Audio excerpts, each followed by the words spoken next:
Bom dia, boa tarde, boa noite. Eu estou aqui fazendo uns vídeos para responder algumas perguntas dos participantes que eu acho que são perguntas muito interessantes, né?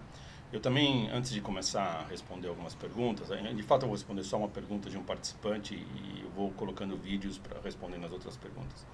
Eu queria agradecer a participação de todos no canal.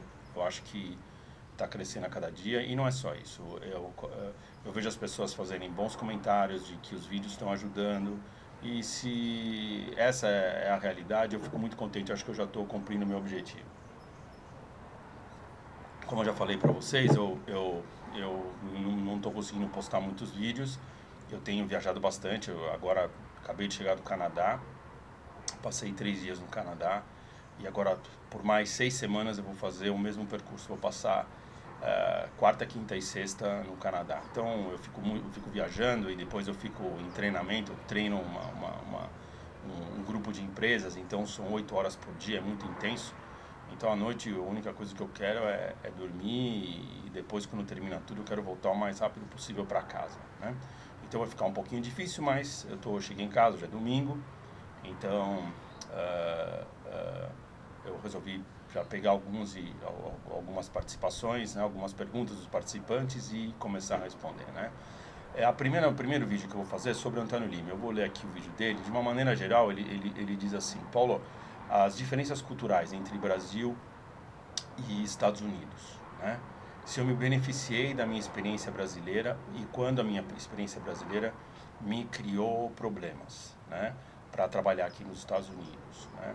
Ele também pergunta se os brasileiros são mais criativos que os americanos, né?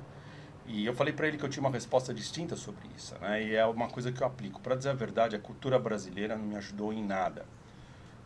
Não é porque é cultura brasileira, é porque eu estou dentro de uma outra cultura. Como a cultura americana não vai ajudar nada dentro da cultura brasileira, ou a cultura espanhola dentro da americana, ou a cultura americana dentro da cultura alemã, a grande verdade é que se você traz essa carga cultural com você, você vai ter uma coisa que a gente chama preconceived notion. Você vai ter uma visão já formada antes de você observar a cultura que você está se inserindo. Então eu procuro neutralizar toda a carga cultural, tá certo? O que eu não neutralizo é a carga conceitual, né? Como, por exemplo, gestão de pessoas. Essa é uma carga conceitual, que ela é universal, mas nos Estados Unidos ela é aplicada de uma maneira diferente do que ela é aplicada no Brasil, porque os parâmetros americanos são diferentes dos parâmetros brasileiros.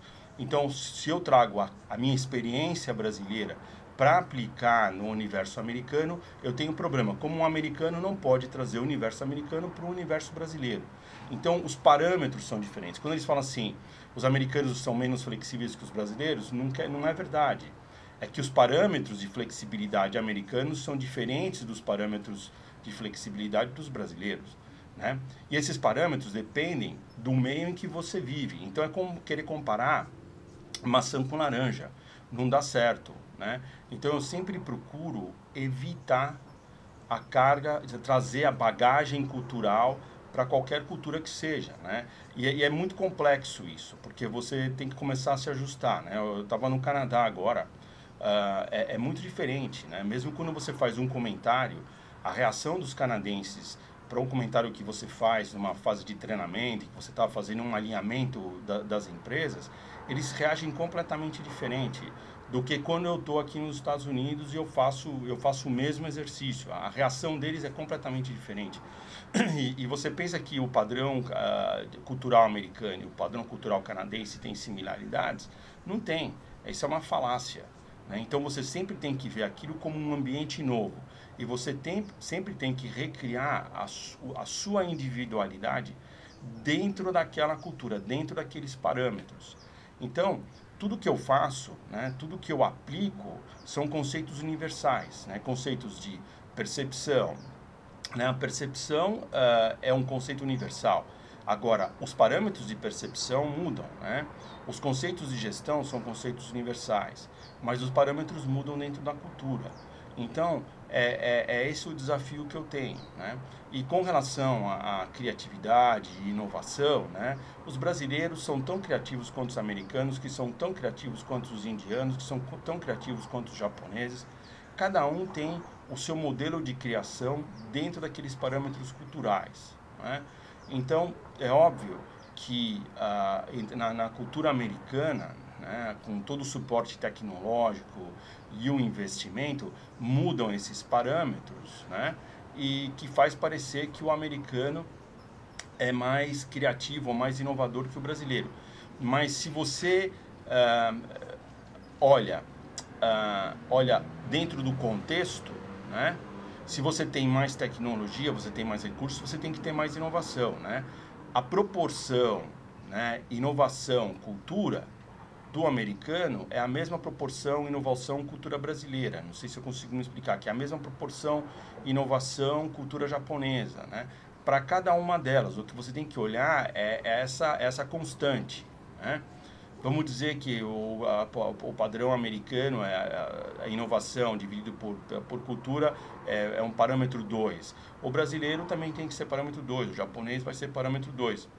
Mas quando você tenta comparar as culturas, pode ser que o parâmetro 2 americano seja 20 brasileiro, mas isso não quer dizer nada, porque nem na cultura brasileira aquela inovação não vai funcionar, né? Então, o importante é você não deixar a sua carga cultural impactar a sua interação com uma sociedade diferente, né? Com uma cultura diferente, né? Mesmo dentro do Brasil você tem culturas, né? Você tem parâmetros diferentes no Nordeste, no Sudeste, no Sul, no Centro-Oeste, de uma empresa para outra. Essa variabilidade também acontece dentro do Brasil. E muitas vezes, quando você quer trazer uma carga de uma experiência de uma empresa para outra, você cria problemas. Por quê? Porque os parâmetros são diferentes, né? Então, você sempre tem que reaprender, né? Então, eu sempre falo que a ilusão do conhecimento é o mal do mundo, né? O não saber é sagrado. A ilusão do conhecimento é o mal do mundo. Então, quando você vai pensando que você sabe, você já está criando um problema para você, né? Então, eu sempre vou com o desconhecido, com o não saber. Ele é muito mais exciting. Eu já esqueci como é que fala exciting em português. Ele é muito mais exciting do que o saber, né? Ou do que a ilusão do saber. Porque o grande problema do mundo é a ilusão do saber. Você pensa que sabe quando você não sabe, né? É aí que o mal é feito, que todo mal é criado, né? Não no não saber. Você guarda isso, que é um conceito muito importante, né? Então, eu espero, Antônio, que eu tenha respondido suas perguntas. Eu sempre aprecio sua participação, a participação de todos, não é? Eu vou respondendo mais perguntinhas por aí, conforme os vídeos, conforme eu voltei no tempo.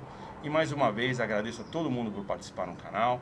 Como vocês sabem, é One Stream Flow. Eu não faço cortes, eu não faço edições, eu não tenho um fancy vídeo. É muito mais o content, é o conteúdo que eu tento passar para vocês, é uma experiência que eu tenho ficado muito contente porque eu sei que está ajudando muitas pessoas, né? Então a gente vai se vendo por aí, assim que eu puder eu posto um outro vídeo e mais uma vez não se esqueça que aqui é o caminho do 1%. Um grande abraço.